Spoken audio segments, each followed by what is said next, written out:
வணக்கம் நண்பர்களே. பொன்மனச்செம்மல் எம்ஜிஆர் அவர்கள் மீது ரசிகர்களும் அடித்தட்டு மக்களும் தங்கள் உயிரையே வைத்திருந்தனர். இது ஏதோ கண்மூடித்தனமான பக்தியால் திடீரென ஒரு நாளில் ஏற்பட்டதல்ல.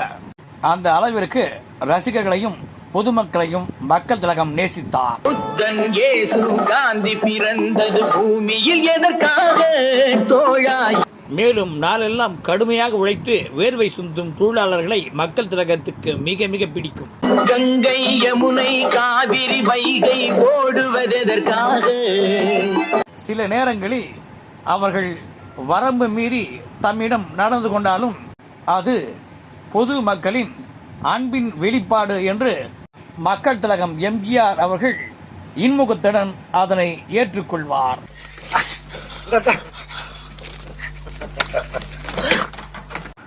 நன்றி, வணக்கம்.